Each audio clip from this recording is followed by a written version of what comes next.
revolucionarios sin preparación. Y ellos pretendían ser los revolucionarios inteligentes, pero ellos cayeron en la sugestión pretendidamente revolucionaria del presidente de la Generalitat de Cataluña, Companys, y nosotros no. Pero salió en aquel tiempo de los sucesos de octubre, salió con compañeros de Badalona con rifles para hacer la revolución a la manera de que le pedía Companys, y fueron derrotados sin llegar a entrar en lucha. O sea, aquellos cayeron a ser agentes, no dirigentes, no gente de inteligencia. En cambio nosotros, que ellos decían que no teníamos preparación, pues no, nosotros no seremos agentes de nadie. ¿Comprende? La diferencia que hay. Entonces, Peiró se dio cuenta y dije, mirad, ya no podéis sostener vuestras posiciones de antes. Ya no las podéis sostener porque en realidad los únicos que hemos demostrado aquí capacidad revolucionaria hemos sido nosotros. ¿Qué? Ah.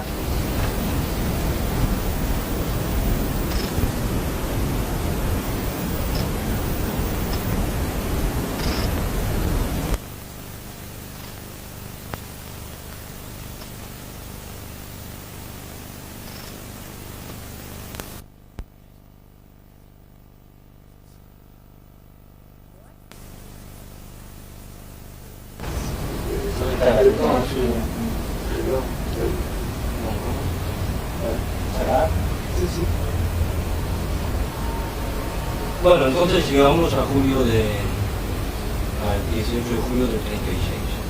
¿Tú cómo vives los primeros momentos de los acontecimientos, del ambiente en los primeros momentos? ¿En qué lugar te encuentras? ¿Qué haces? Te diré, yo vivo esto de una manera que ya lo había previsto. Nosotros enfrentamos el movimiento, el Comité de Defensa Confederal de Cataluña, enfrentamos el movimiento de los militares exactamente como lo habíamos previsto. Precisamente porque lo habíamos previsto, sabíamos más o menos cuáles iban a ser las acciones de los militares. Militares estaban acostumbrados a dar un golpe de Estado de una manera muy sencilla. Salía del cuartel un batallón, ponían un bando declarando el estado de guerra, regresaban al cuartel y a partir de entonces los militares lo único que hacían era conseguir ascensos, de teniente a capitán y capitán a mayor y así sucesivamente. Nosotros conocíamos todos los defectos de ellos no nos conocían a nosotros, al contrario, ellos tenían un concepto muy viciado de lo que eran los golpes de Estado o proclamaciones de estado de guerra. Se lo habían dado los separatistas catalanes, los escamots, los de octubre, porque cuando los de octubre inician su pretendida revolución, salió a la calle pues, a poner el estado de guerra el ejército y no se vieron por ningún lugar, por ningún sitio, los revolucionarios en torno de Companys, y ellos pensaron siempre que Cataluña era lo mismo que ellos ya habían visto con la gente de Companys. El Companys se entregó enseguida, se entregaron los miembros del gobierno de la Generalitat. Y así, esto era especulado por nosotros, era un punto fuerte. Pero la situación presentaba situaciones raras, que solamente contando con gente organizada, los cuadros de defensa, se podían afrontar. Y es que con el tiempo el gobierno español había hecho en Barcelona una serie de instalaciones militares, cuarteles nuevos que se abrían como un abanico, un gran cuartel aquí, otro, dominando así las barriadas exteriores obreras y el centro de la ciudad. Para nosotros el problema era dejarlo salir o no dejarlo salir. Otra cuestión. Huelga general o no huelga general. Opinión mía. no tenía que ver huelga general. La huelga general alarma mucho y nunca ha sido eficaz. En cambio, lo que nos convenía es que no hubiese huelga general y que los obreros estuviesen en la calle. Eso es lo que queríamos nosotros. Segundo, que el ejército tampoco se alarmase, porque con una huelga general el ejército sale alarmado. Nosotros dejamos que la situación fuese normal. Lo único que habíamos preparado era que todas las fábricas textiles y los barcos del puerto, a la hora que saliesen las tropas a la calle, tocasen las sirenas, como arma psicológica, como consigna también general de que había llegado el momento de operar según nuestros planes, y era dejar que los ejércitos salieran de los cuarteles a la calle, no molestarlos a la salida, para que no se hiciesen fuertes dentro de las instalaciones del cuartel, alejarlos del cuartel, a ser posible sin alarmas, para que saliesen solamente con el módulo de tiro de paseo, que son 50 tiros, no con el módulo de tiro de campaña, que son 200 como mínimo. Una serie de especulaciones que nos dieron muy buen resultado. Así fueron atacados por la espalda hasta debilitarlos de tal manera que ya se quedaban sin cartuchos y tenían que irse entregando. Todo se realizó de una manera prevista. Lo único que tuvimos que reconsiderar fue que el que vino de Mallorca, General Godet, a llenar las funciones de jefe, este se entregó enseguida. Pidió parlamentar con Companys, el presidente de la Generalitat, ese se vino, parlamentaron, negociaron entre ellos dos el rendimiento, que no había tal, ¿verdad?, del ejército. Él se rendía. Pero nosotros entendimos que aquella negociación de paz entre el jefe militar y Companys no era válida, que a quien tenía que entregarse a los militares era a nosotros, al Comité de Defensa Confederal, que desde aquel momento aparecíamos como los dueños de la situación. Entonces decidimos continuar la lucha hasta que terminamos de todo con los ejércitos sublevados. Este es el enfoque del PANTEM. Todo planeado, todo dirigido desde el Comité Central de Milicias, con la aclaración.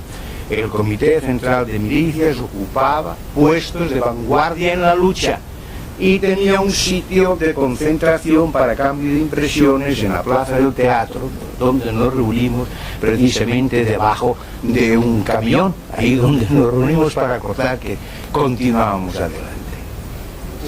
Otro mito que cae, porque hay el gran mito de la espontaneidad, de la respuesta espontánea del pueblo. Según lo que dices, la cosa está bien preparada. El pueblo secundó lo que hacíamos. Precisamente una de las armas psicológicas que yo decía que había. Dos. Una, las sirenas. Otra, que con arreglo a las lecciones que yo daba sobre gimnasia revolucionaria, el jefe debe ir delante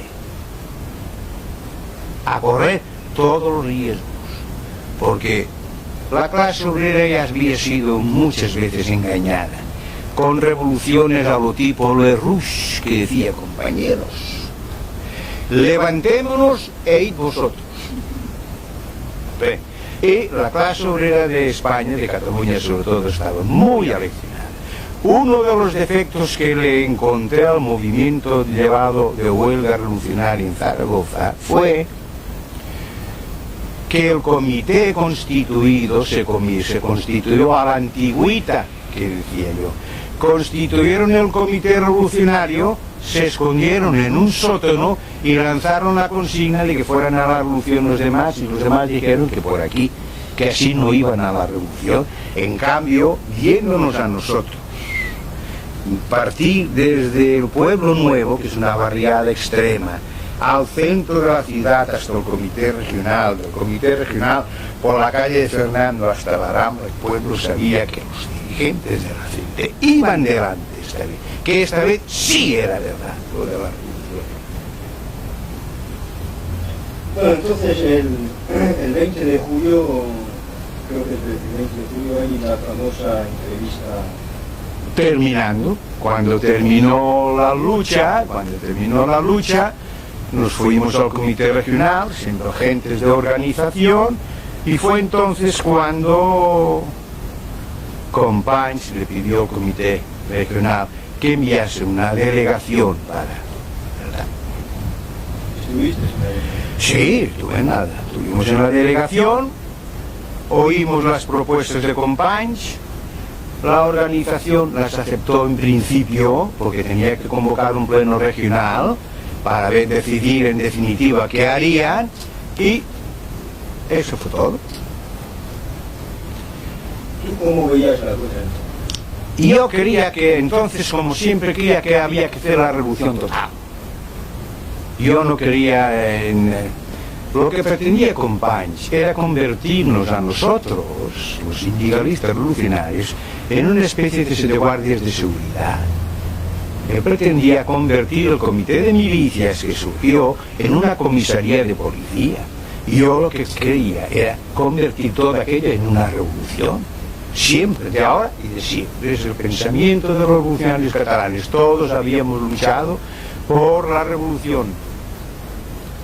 En un pleno de federaciones locales y comarcales del Movimiento de Liberación de Cataluña, que se celebró, creo, a finales de agosto, 36, son datos de Lorenzo, pronunciaste esta frase célebre: o bien colaboramos o imponemos la dictadura, escoger. Bueno, veo que aquí salta es un periodo el más álgido y el más importante. Se salta de una manera deliberada.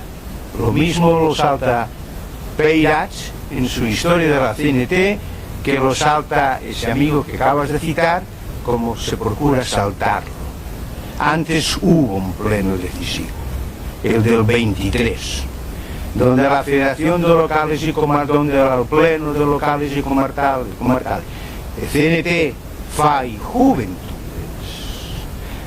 al estudiar los problemas que planteaba el hecho de la sublevación militar y nuestro triunfo en Barcelona, responden a una propuesta mía, que es también la propuesta de la comarcal del Bajo Llobregat, de ir a por el todo, por el comunismo libertario y al todo, con un no, ir a por el comunismo libertario. Conviene asentar muy bien esto. Todo lo que después viene, tened en cuenta que fui vencido por la totalidad menos uno. Fuimos vencidos, menos un voto. A partir de entonces, la CNT, que había arribado al pináculo, se produce lo que yo siempre he dicho, fenómenos físicos en las grandes colectividades. Todo lo que es vivo está sujeto a fenómenos físicos, todo. Lo mismo si son piedras que son aguas, que si son seres humanos. La CNT había sido un movimiento siempre ascendente, siempre había superado todas sus etapas, a veces muy trágicas, pero siempre de una manera ascendente. Y cuando lleva al pináculo de la lucha revolucionaria, ocurre como si a la Tierra, en su movimiento de rotación, le aplicases un freno de una milésima de segundo, y el efecto sería que las aguas saltarían sobre la Tierra, los cerros se desgajarían y todo quedaría arruinado. La CNT aplicó el freno ahí. Todo saltó. Y hoy, si hay poca cosa de la CNT, es que todo quedó destruido por el acuerdo eso, de no seguir adelante, de no seguir el movimiento que había tenido nuestra organización. Adelante siempre. O sea, que en el momento de tener que marchar, aplicar el freno, de no es el momento del comunismo libertario. En general, la propuesta esa es de Santillán, argumentando que frente a Barcelona y en el mar la escuadra inglesa amenazando. Respondiéndole yo, puesto que Durruti, Alcodor y 400 compañeros más murieron ayer en esta lucha, los demás ya no tenemos derecho a vivir, sino seguir adelante. Pero la votación fue contraria y yo me plegué, habiendo luchado por lo que quería, un deber hacia todos, muchos centenares de compañeros que desde los 17 años de mi vida había visto, que marcaban el camino de la revolución con sus vidas y que no admitía arreglos de conveniencia, que había que hacer honor a los que habían dado la vida por la revolución. A partir de entonces, la CNT es una caída. Lo que me digas de otros plenos no es nada más que una adaptación de esa caída. Es posible que sí hubo un pleno ese motivado, porque eso lo explico muy bien, también esto se lo quiso saltar, Peirás no habla de esto, motivado por una queja general contra la paralización de actividades en el Frente de Aragón, donde se llegó pues prácticamente casi a exigirse la destitución de Durruti, y donde ya se iba a nombrar a Jover sustituto de Durruti. Pero una intervención mía entonces, ya de componedor, ya no era revolucionario, era un componedor, porque yo la revolución la veía todavía venir en el comité de milicias. Procuraba concentrar todo el poder en el comité de milicias, de manera que el día que la organización dijera ya, estuviera todo de tal manera preparado que habernos apodado de todo hubiese sido cosa de poner o no poner una firma. Pero la organización nunca lo dijo, y entonces yo tenía que hacer una cosa de composición, y argumentaba, no de esa manera, que en la situación en que nos encontrábamos, puesto que no habíamos ido por el todo, ahí se reprodujo la discusión del todo, por eso deberían existir las actas. Yo no tenía más remedio que escoger entre pasar a formar parte de un gobierno o gobernar, que es lo que yo, la distinción que hacía, gobernar la organización. Entonces la organización toma el poder, el gobierno, y establece la colaboración, la misma que yo tenía en el comité de milicias con los demás, pero dirigiendo nosotros. No entrar en un gobierno a colaborar como lo arreglaron después, que íbamos de zapateros a limpiar botas. Esta es la verdad. Pero esas verdades no creo que ya se lleguen a esclarecer, porque siempre faltará en esta historia de la CNT, siempre faltará el acta del pleno donde se decidió no ir a por el todo. El acta está, y después el acta que se decidió la participación en el gobierno. Ahora bien, efectivamente yo creo, y no es ahora que lo digo, lo he sostenido en México hace muchos años, que todo estalló cuando se aplicó un freno parando la revolución. Siempre he sido partidario de conceptos no absolutos. Hay unas revisiones que siempre he considerado indispensables que se realizasen. Uno, la revisión del proceso de Sócrates. Siempre he considerado que la humanidad inteligente, pensante del mundo, debería revisar el proceso de Sócrates. Segundo, que debería ser revisado el proceso de escisión de la Primera Internacional. No me importa Bakunin, no me importa Marx, lo que me importa es una internacional obrera, la primera, que cuando se forja es escindida.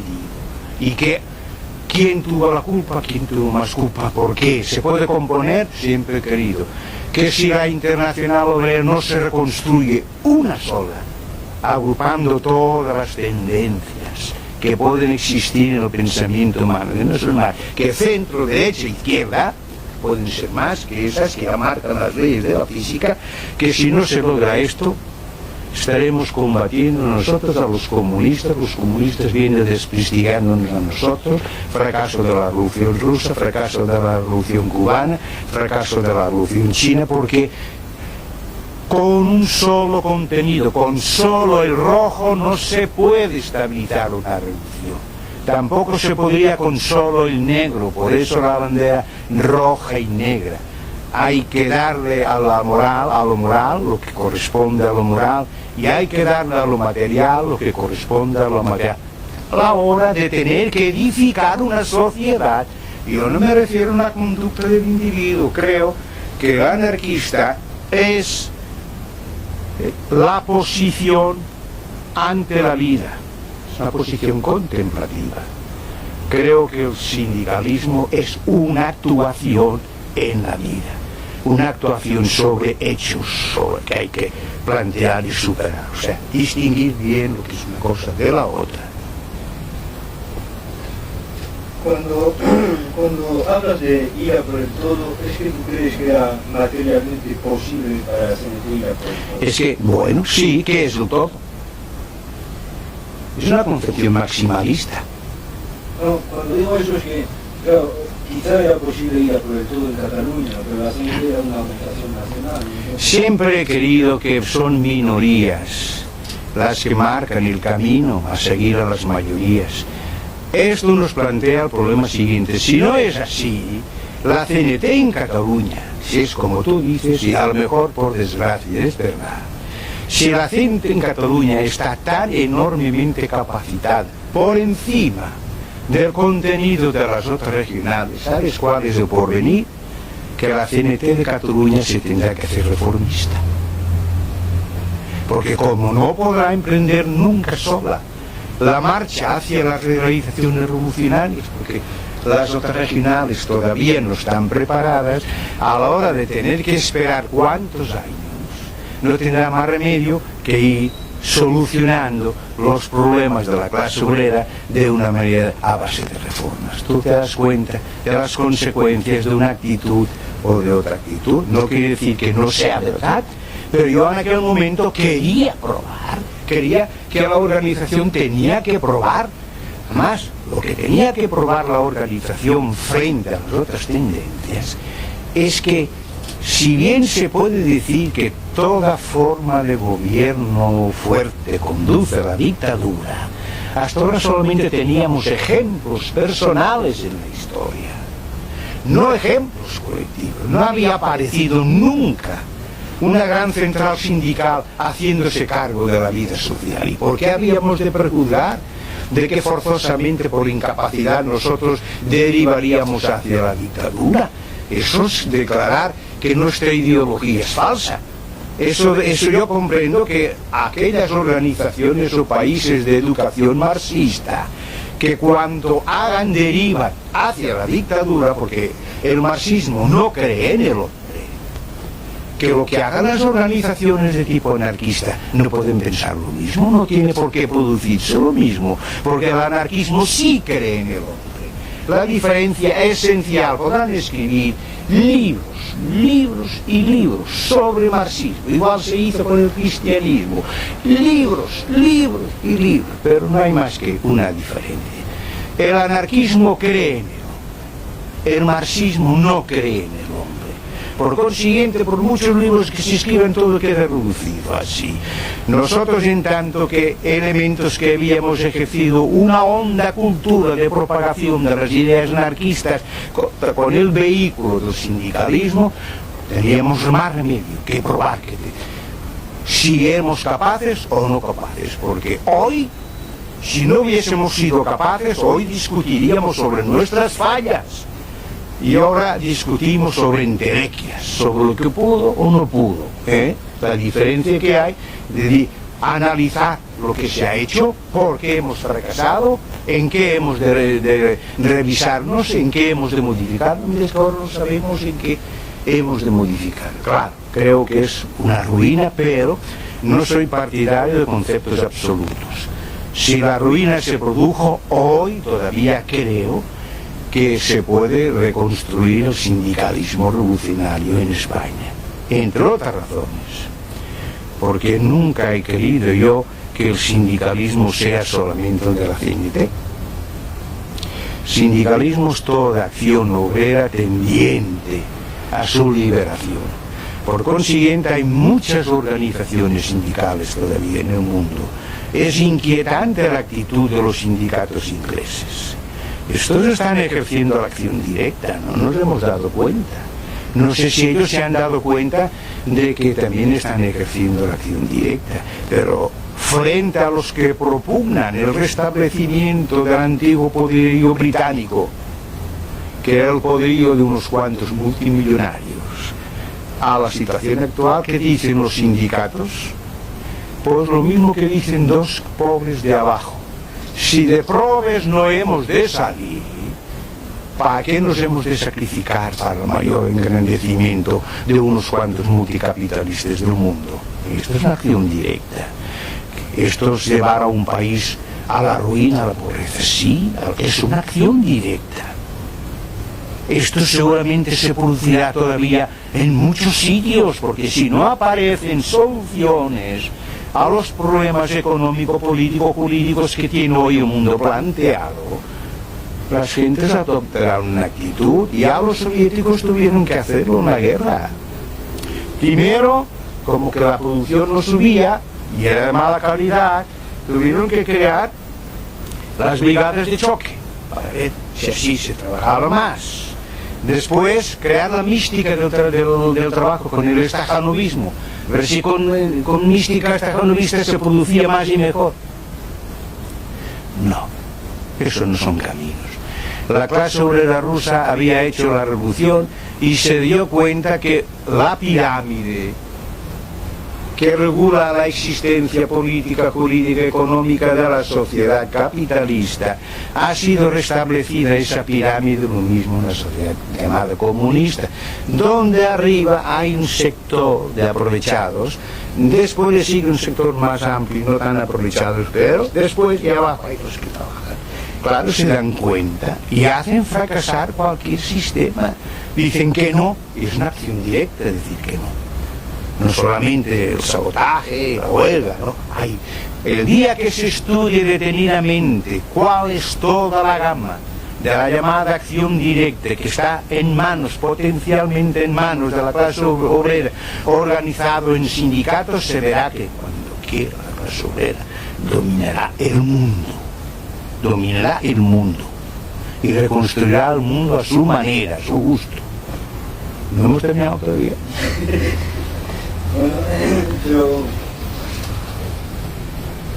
cuando viste que la posición que defendías tú y tus compañeros día por el todo fracasó, ¿no pensaste combatir en la oposición a la tesis mayoritaria? No, yo tuve una acción que también resultó un fallo. Yo reuní el grupo horas después de eso, antes de que saliera Durruti al frente. Reuní el grupo y esta vez ampliado el grupo, con la presencia de Marcos Alcón, de Manuel Rivas, de Joaquín Escaso, con dos o tres más. Y dije que la CNT no era de extrañar que por mayoría hubiese acordado no ir a por el todo, porque la CNT era un conglomerado heterogéneo, no era homogéneo ni monolítico.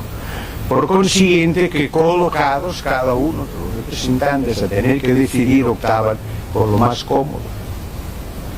Pero que esto siempre había sido igual en la CNT, pero siempre había habido grupos de audaces que habían determinado los acontecimientos, no dirigido a la CNT, determinado los acontecimientos, y que yo entendía que la gente, antes de salir al frente de Aragón, teníamos que tomar el poder en toda la ciudad y en toda Cataluña.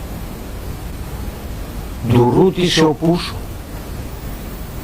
dijo que entendía que sí, que yo tenía razón en mis apreciaciones, pero que él creía que esto sería bueno de realizar después de la toma de Zaragoza. Y yo le contesté: ¿y quién nos asegura que tomarás Zaragoza? No olvides que llevarás no un ejército revolucionario, sino una gente que no sabe a dónde va. Sobre la toma de Zaragoza también es un problema, ¿no? Porque en Barcelona la rebelión había sido aplastada por el pueblo, y en Zaragoza, sin embargo, la situación fue totalmente distinta. En un discurso radiado que pronunciaste entonces, decías: a la ciudad de Zaragoza no se la podrá considerar de ahora en adelante como el baluarte de la CNT, sino abate con rapidez fulminante a los fascistas. Bueno. Y antes de la CNT y de la FAI debéis haceros matar.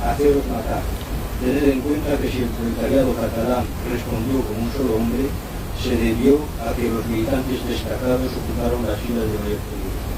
Sí. Y entonces dada la fuerza de la CNT en Zaragoza, no se explica el porqué de esa derrota. Efectivamente, ahí todo es verdad, lo que has leído. Es la verdad objetiva.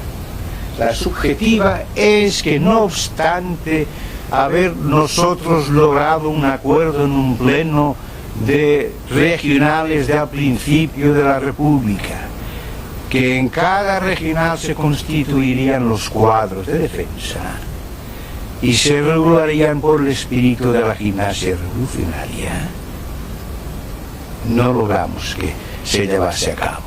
Entonces, en Zaragoza, si no había cuadros de defensa y no había espíritu de gimnasia revolucionaria, que los líderes salieran frente a determinar la marcha de la clase obrera, tenía que ocurrir lo que ocurrió. Lo mismo en los otros sitios, mismo digamos que en Asturias, prácticamente Asturias fue lo mismo, Galicia, Andalucía fue lo mismo. Si yo estuve en Andalucía, porque yo estaba muy preocupado de lo que ocurriría en Andalucía, porque yo consideraba clave del éxito de nuestra revolución, el que sobre la piel de cuero hiciéramos 3 círculos de influencia, partiendo de Barcelona uno, partiendo de Galicia otro, partiendo de Sevilla otro. Si esto triunfaba en estos 3 sitios, nosotros triunfaríamos en toda España. Si no triunfaba, la guerra sería terrible, y así ocurrió. No, la gente no quería comprender. Yo estuve en Sevilla aprovechando las cosas de los mítines, hablé con compañero Arcas, con todo el comité de defensa. ¿Y qué tenéis preparado? Te preocupe, me decía Juan, no te preocupes, tú verás. Pues sí me preocupo, es que nosotros con la huelga general, no, si no se trata de huelga general, se trata de hacer frente a un ejército que saldrá dispuesto a jugarse la vida. Y para eso hay que tener una táctica y una estrategia y una preparación. Si no, efectivamente, no se nos quiso hacer caso y solamente triunfamos en Barcelona porque teníamos un ejército en nuestras manos, de juventudes dispuestas a todo, sin que no objetaban nada. Habíamos preparado muy bien eso. Les decíamos, mañana con todo, cualquier día les decíamos, mañana con todo, tal sitio. Nada más. Y ahí aparecía el cuadro de defensa, con todo, quería decir, con todo lo que tenían, bombas de mano, pistolas y todo eso. Esa gimnasia la habíamos hecho muchas veces, y la habíamos hecho también lo de enero, otros asuntos, ¿verdad? Y sí, pero como unos más sitios, ¿no? Había. Ahora, nuestro fracaso también fue que, pues, no teníamos cuadros de defensa en las zonas agrícolas. Si aparte de las zonas rurales hubiéramos tenido preparación entre los campesinos, posiblemente otro habría sido el resultado, pero eso ya es hablar de cosas que no vienen.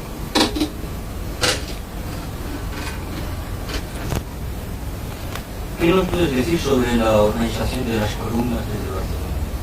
¿Cómo se organizaron las columnas? Bueno, las columnas fueron obras de improvisación.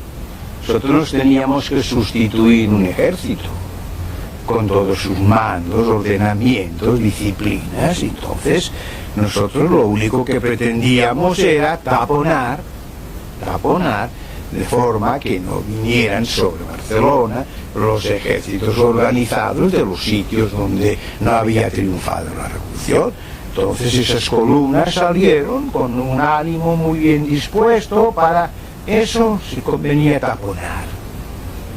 Pero como era una guerra, fue una guerra nacional, el taponamiento consistió en que unos hombres de la CNT aquí, en milicias, tenían que combatir contra hombres de la CNT que estaban en el otro lado como ejército, y unos de la UGT a otros de la UGT. Quiere eso decir que en general las milicias esas, como no tenían una preparación paranapoleónica, pues no se comportaron como ejércitos napoleónicos.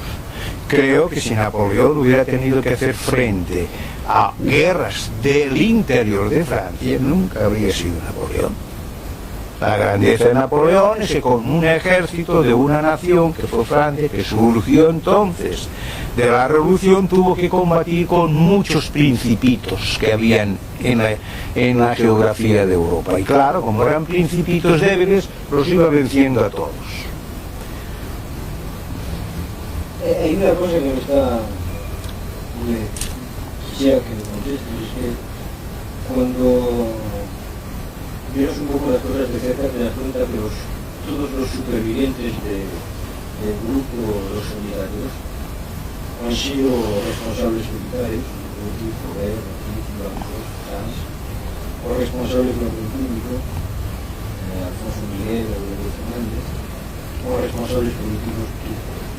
Sí, pero no los responsables burocráticos de la organización, cita uno.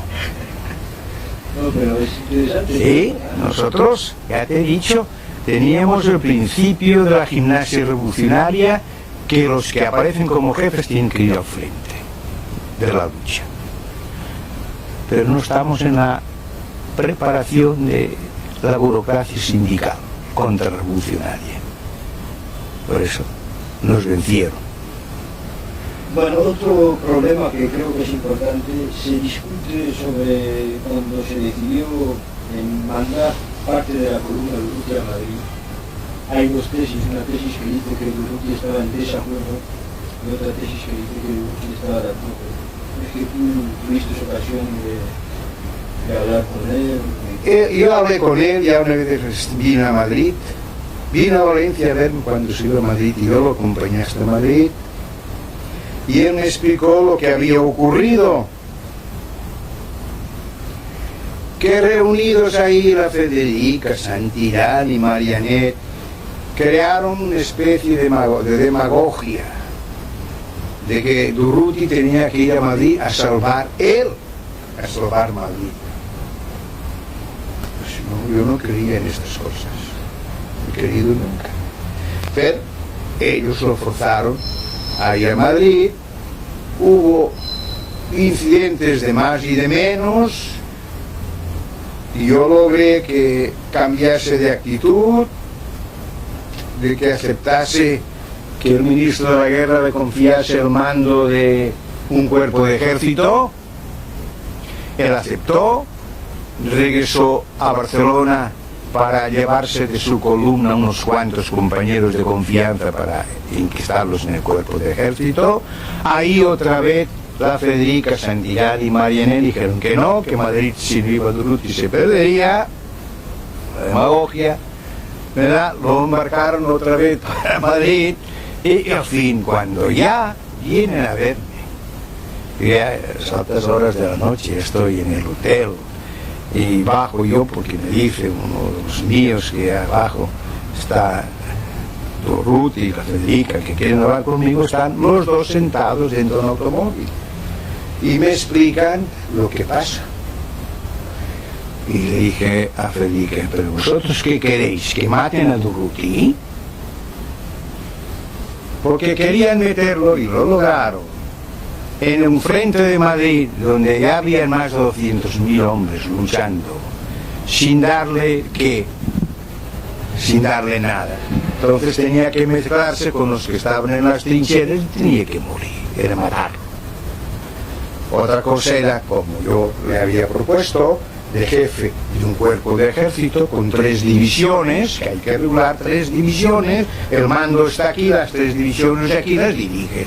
Pero si no tienes 3 divisiones ni tienes una división y vas con 200 o 300 compañeros, te tienes que meter donde puedas, porque además en Madrid había un Estado Mayor que dirigía las operaciones y no admitía que cualquiera se metiese ahí a hacer lo que aquí me ponga y después me quito. No, esto fue lo que pasó. ¿Cuál es tu verdad sobre la muerte? No, la verdad sobre la muerte de Durruti, como yo no estaba allá, la reduzco en mis memorias a ser considerada una de las 100 muertes que tuvo el héroe. Tengo derecho a opinar una cosa, a opinar otra, también lo expongo a lo largo de mis memorias cuando llega el momento del relato, pero todo se queda reducido a que, como yo no estaba allí, no sé cómo ocurrió, y que ocurriese como ocurriese, la muerte suya, como la de otros muchos, que no se ha sabido nunca cómo fue en exactitud, es la muerte del héroe, que 100 muertes tuvo el héroe. Bueno, entonces una pregunta un poco polémica. Cito otra vez Lorenzo, me deja citar y luego... ¡Hey! Largo Caballero había ofrecido a la Confederación los ministerios de Industria, Comercio y Sanidad, de Justicia. Solo restaba a Horacio Prieto darle sus correspondientes titulares. Cuando se debatió la elección de estos en una reunión plenaria del Comité Nacional de la CNT, propuso los nombres de García Olivet, Federica Montseny, Juan Piró y Juan López. Lorenzo sigue el relato y la proposición de Horacio Prieto acerca de los interesados dice: Juan García Olivet se indignó vehementemente. Le recordó que él asumía ya el cargo de secretario general de Defensa del Consejo de la Generalidad, cargo muy importante que le era imposible abandonar, y proclamó que él, como hombre de la falla y militante revolucionario, no se sentaría jamás en el gobierno. No obstante, después de una larga discusión, terminó sometiéndose a un inquérito. ¿No nos puedes decir de esta versión? Pues en esta ocasión, como en otras, el hijo de Horacio o fue engañado por el papá o desconocía Kafka, ¿verdad? O sea, que escribió una historia de cosas que el papá le explicaba. Decía que no iba contra el papá, no era Kafka. A veces se han escrito muchas mentiras, mezcladas con algunas verdades, sobre lo que fue nuestra lucha. Ciertamente que si yo al fin me he avenido a que se publiquen eso que yo llamo mis memorias, que en realidad viene siendo las memorias de todos, a través de unas etapas de mi vida, es para que ya se escriba de verdad la historia, sea escrita de verdad la historia. Eso todo es falso. Yo no asistí a esa reunión. Yo no asistí a ninguna reunión que se trató de tomar parte en el gobierno. A mí lo que vino fue Horacio, como secretario del Comité Nacional, a hablar conmigo en la Secretaría de puesto de secretario de la Secretaría General de Defensa de Cataluña, a decirme que esperaba que yo aceptase ser ministro. Y le dije que no. No le dije nada de jamás, le argumenté muchas otras cosas. O jamás es un absoluto solamente concebible en la mente de Horacio. Yo no, le argumenté mucho. Soy un hombre que ha dado una conferencia de 30 horas en Zaragoza, en la lonja de Zaragoza. Quiere decir que he sido un hombre de muchos argumentos, y le argumenté muchísimo, hasta el extremo de que fue desde las 10 de la mañana que apareció él a hablar conmigo, hasta las 2 de la tarde que se fue, que él insistía, y le argumentaba que no, y se fue con mi última palabra también, que era que no. Entonces, él fue al Comité Regional, planteó el problema al Comité Regional.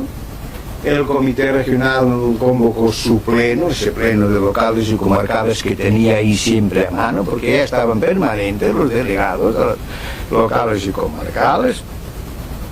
Horacio Prieto en ese pleno, y a mí ni me avisaron de que se iba a celebrar ese pleno. Iban a tratar de mí sin avisarme siquiera. Y por lo que después me informaron,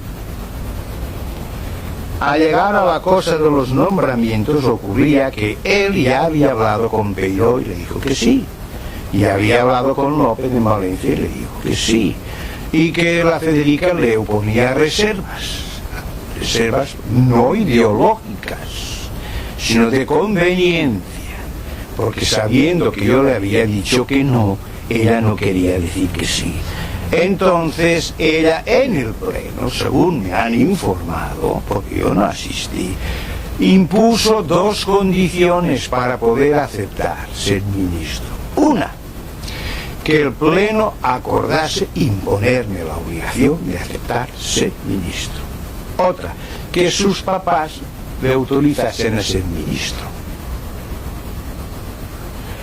El acuerdo del pleno fue que sí, que se me obligaría a ser ministro. Es más, para que no me volviese atrás, el pleno ya designó sustituto mío en la Consejería General de Defensa, al compañero Juanel.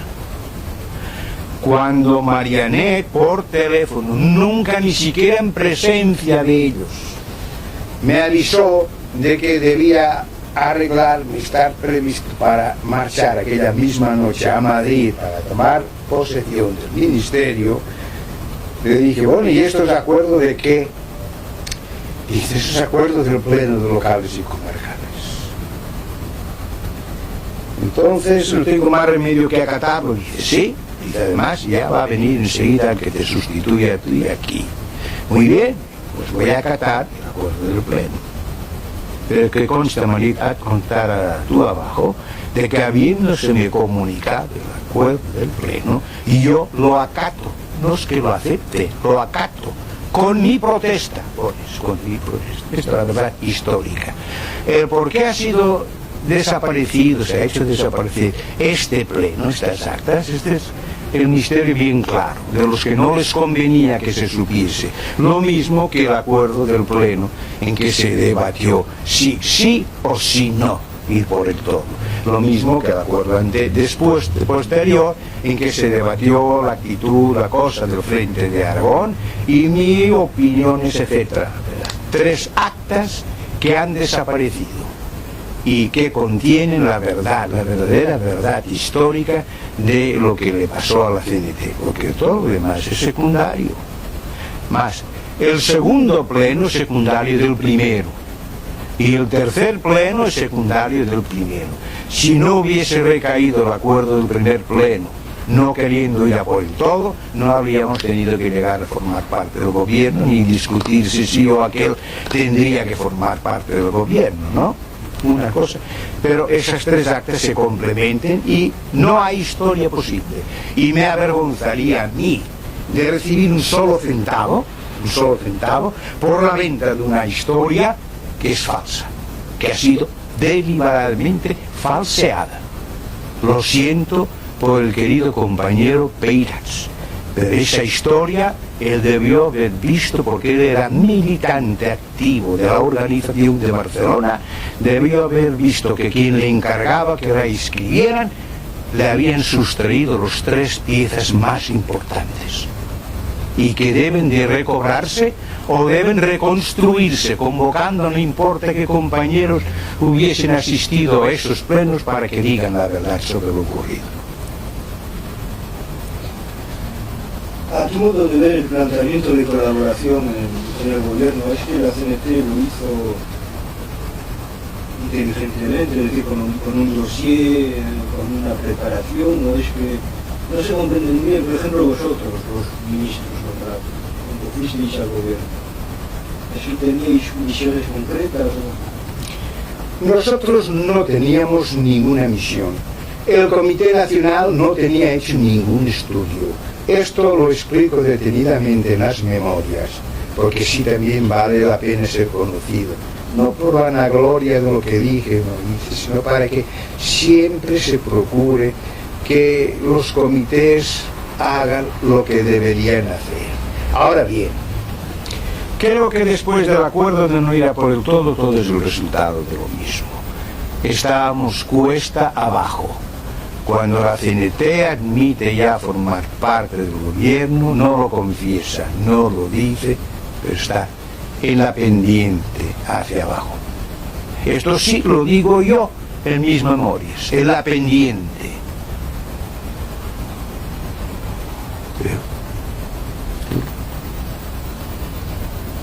Estando tú de ministro de Justicia,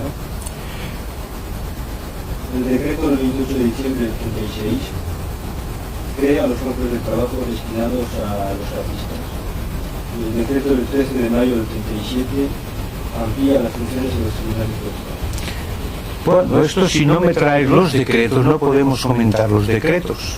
Quizá esta pregunta te parecerá ingenua, pero me interesa saber cuáles son los problemas de conciencia de un anarquista encargado de hacer funcionar el aparato de justicia del Estado. Bien, es una pregunta muy ardiente. Yo no creo que hay ningún problema de ningún anarquista de cuando fue ministro. Creo que cuando los que se decían anarquistas fueron ministros, dejaron de ser anarquistas y ya no tenían problemas de conciencia anarquista. Es cierto que después no ha faltado quien haya dicho que se arrepiente de haber sido ministro y que vuelva a ser anarquista. Mentira, esto es una farsa. La historia de la revolución en el mundo social no puede tener páginas de farsa. El que era anarquista y fue ministro ya no es anarquista. No lo será nunca más, diga lo que quiera. No se puede volver, porque entonces que fue un capricho. Admitió ser ministro por capricho, se nombró ella por capricho. No era un proceso histórico que determina que haya ministros. Entonces aparece lo que llamaban sus papás, Federica, la nena, siendo ministro. ¿Eso qué es? Nosotros fuimos el resultado de un proceso histórico que culmina cuando se decide que no hay que ir adelante en la revolución y que todo lo demás viene determinado. Y que los que dijeron sí, yo soy, yo aceptaré ser ministro, nadie les forzó con la pistola en el pecho. Todo fue voluntario. Y cuando se impusieron dos condiciones para aceptarlo, todavía es más denigrante, porque Perón no puso ninguna condición, López no puso ninguna condición, yo tampoco, no puse, yo acaté un acuerdo, ¿verdad? Eso es ser orgánico. Decir que pone condiciones, ¿esto qué se creyeron que era la organización? Tenían la mentalidad de que era una cosa de familia, la familia Liberales, siempre tras sus órganos de poder, la revista Blanca, el Fructidor y esa serie de cosas que con el pretexto de ser órganos publicitarios de una ideología no eran más que órganos de poder. ¿Esto qué pasa? Esto es vergonzoso tener que hablar hoy. El anarquista que fue ministro dejó de ser anarquista y nunca más volverá a ser. Yo, no, claro, yo he sido siempre un anarcosindicalista, nunca me iba a gloriar de ser anarquista 100%. Alternaba el grupo de Bandera Negra con el sindicato de la alimentación, completamente diferente. Ella nunca luchó como sindicalista porque tampoco nunca fue obrera. Fue de la clase media, como clase media tiene una manera especial de regirse en la vida, que no es la manera especial que tenemos los obreros de Barcelona. Fuiste miembro del Consejo Superior de Guerra. Por medio de esta estructura militar lograste organizar, has colaborado a la organización de escuelas populares y oficiales a escala nacional. Me interesaría que... Bueno, la escuela, el papel del Consejo. El Consejo Superior de Guerra fue una propuesta nuestra de los miembros de la CNT. Queríamos ver, porque la dirección de la guerra llevaba solamente Largo Caballero en lo que se refería a tierra. Y en aviación y mar la llevaba Indalecio Prieto. Y nosotros nos habían dejado la incompetencia de nuestro secretario del Comité Nacional a tres direcciones generales de cosas sin importancia que tenían López, que tenían Peiró, que tenían Federico, y me dejaron las cadenas y las rejas de las cárceles, y los otros se quedaban con la dirección militar, política, total. Y entonces yo decía que eso no podía ser, que teníamos que buscar la manera de ver cómo cómo deshacíamos ese aparato de poder que tenían los otros. Ocurrió la propuesta de crear un Consejo Superior de Guerra para ver si en la práctica lograríamos que se convirtiese algo así en una especie de comité de milicias. No lo logramos. Los socialistas, bueno, logramos buenos resultados en ciertas cosas, pero no en el propósito fundamental.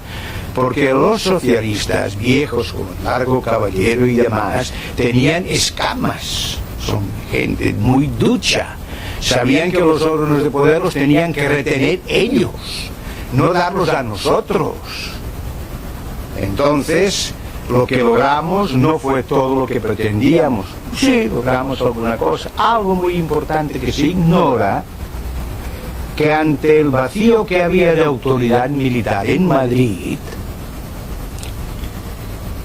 por una actitud de rebeldía del general Miaja, presidente de la Junta de Defensa, al plantear Largo Caballero este problema en el Consejo Superior de Guerra y que planteamos la conveniencia de ver a quién nombramos para sustituir al general Miaja, ante el silencio de los demás que no hacían oferta, yo propuse a Durruti, porque Durruti ya estaba entonces en Madrid y se aprobó de que Durruti, esto es nuevo, reciente, se aprobó que Durruti pasaría a sustituir al general Miaja. Yo siempre preocupado de que no anduviera por las trincheras. Claro, solamente pidió Largo Caballero, que el ministro de la Guerra, jefe del gobierno, que no dijésemos nada y a ver si él en 6 o 7 días haría un viaje a Madrid, prepararía sus gentes en Madrid para que en el cuerpo ese que se había creado de Consejo de Defensa, ¿verdad?, no hubiese mucha objeción al producirse la sustitución de general Miaja por Durruti. Las cosas iban muy rápidas, murió Durruti ya y llegó a tomar posesión de la dirección del Consejo de Defensa de Madrid. El problema de la militarización, ¿cómo lo veías entonces y cómo lo ves ahora? ¿Tú crees que era una necesidad desde un punto de vista de eficacia? Sí, pero siempre todo a mi manera, con oficiales revolucionarios. Por eso creé las escuelas de guerra, para dotar a ese ejército revolucionario de oficiales salidos no de las academias burguesas, sino salidos de núcleos revolucionarios. ¿Y esas escuelas cómo funcionaban? Una cosa muy democrática. Las escuelas, en primer lugar, el alumno que entraba tenía un sueldo, el mismo sueldo que tenía el miliciano, que tenía el obrero. Después, todos los comités nacionales, eso en el plano nacional, porque en Cataluña la primera que organicé en el comité de milicias era regional, todos los comités nacionales propondrían bajo su responsabilidad y con una credencial a los que entendían que tenían que pasar como alumnos a las escuelas. Entonces ya se hacía la convocatoria, todo el que se presentaba tenía que aportar la credencial y después un examen previo de aptitudes. Según sus aptitudes pasaban a infantería, según sus aptitudes pasaban a artillería, que se necesita tablas de cálculo, y según sus aptitudes también a ametralladorista y así. Entonces se distribuían por las academias, se producían estudios intensivos durante 3 meses, casi que se puede decir que de día y de noche, y a los 3 meses los que fuesen aprobados como oficiales en campaña, tenientes en campaña, eran aprobados e incorporados al ejército y los otros afuera. Esto. ¿Es que había un control ideológico por parte de los libertarios sobre esas escuelas? Bueno, las escuelas las organicé yo. Barcelona fue idea mía. Después, en el Consejo Superior de Guerra se me pidió, como ya se conocía que la escuela de Barcelona marchaba magníficamente, se me pidió que en tanto de que ministro ponente del Consejo Superior de Guerra me hiciera cargo de crear escuelas en el resto de España. Y se creó la de ingenieros de Godella, se creó la de transmisiones de Villarreal, se creó la general de infantería y demás cosas en Paterna, y se creó la de artillería en un pueblo de ahí, de la provincia de Murcia, y marcharon magníficamente. Solamente que después, cuando dejamos del gobierno, los comunistas lo primero que hicieron fue destruirlas, anularlas. Porque claro, no era lo que ellos querían unos órganos que permitieran que todos los que saliesen de allí fuesen comunistas, pero no que fuesen de otras organizaciones y partidos. ¿Y por qué las anularon y no intentaron de coparlas? Ellos querían anularlas, ellos crearon después lo que ellos llamaban escuelas de capacitación de frente, pero como ellos tenían los mandos ya, pues los que salían de esas escuelas de capacitación de frente eran los que ellos presentaban, los demás no salían, no. Pues.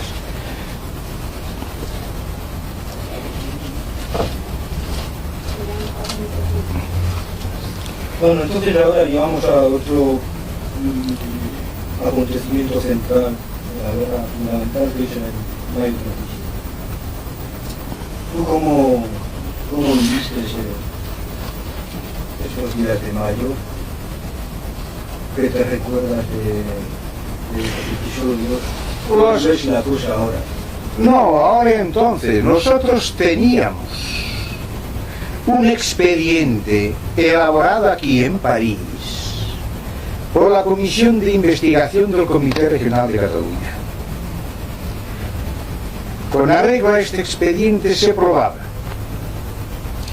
que Irujo, los Aiguader de Cataluña y otros, con Gil Robles, estaban conspirando en París para ver de promover un golpe en España, terminando con la guerra y proclamando al rey Don Juan.